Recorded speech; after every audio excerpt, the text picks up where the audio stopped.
Excellent. Good morning, students. Today we will be discussing and learning about the stomach.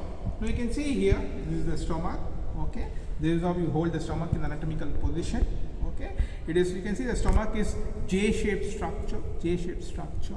It has got two ends. This is the cardiac end and this is the pyloric end. Now how do you identify the cardiac and the pyloric end? You can see the pyloric end is quite hard because it contains a pyloric sphincter. So you have to feel for the pyloric sphincter here.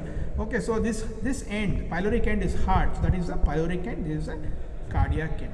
Okay, it has got two borders, two curvatures. This is the lesser curvature, this is the greater curvature. It has got two surfaces, that is the anterior surface and then the posterior surface. So it has got two surfaces, anterior surface and then the posterior surface. It has got two ends, cardiac end and pyloric end. It has got two curvatures, lesser curvature and the greater curvature.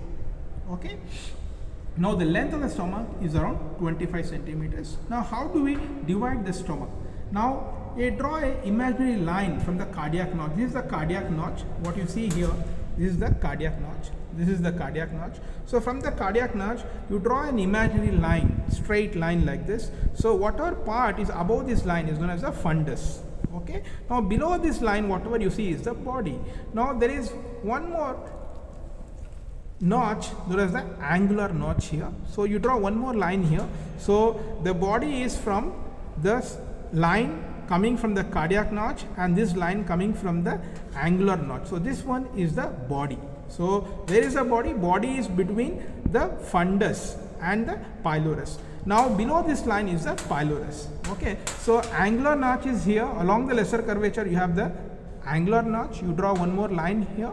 Now below that is the pylorus. Now this is the pyloric antrum and this is the pyloric canal which is guarded by the pylorus. So it has got how many parts?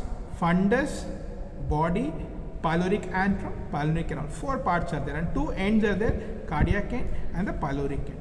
Now let's see the interior of the stomach. Now if you see the interior of the stomach, there are a lot of mucosal folds which are quite irregular, but they are longitudinally arranged along the lesser curvature. Now this forms the gastric canal. Now what is gastric canal? Gastric canal is formed temporarily during swallowing. Okay, during swallowing, the temporary canal is formed along the lesser curvature with the help of this longitudinal mucosal folds or rugae. Now through this gastric canal, the fluids will pass much faster than before spreading to other parts. It will pass much faster along this lesser curvature through the gastric canal. Okay, you can see the mucosal folds everywhere else also. Now apart from this, if you see the mucosa very carefully, okay, you will see lot of pits, gastric pits. Gastric pits are visible through a magnifying lens. So I'm using a magnifying lens where you can see a lot of gastric pits in the mucosa. So you can appreciate the gastric pits. Okay, I'm using the magnifying lens to see the gastric pits. Okay.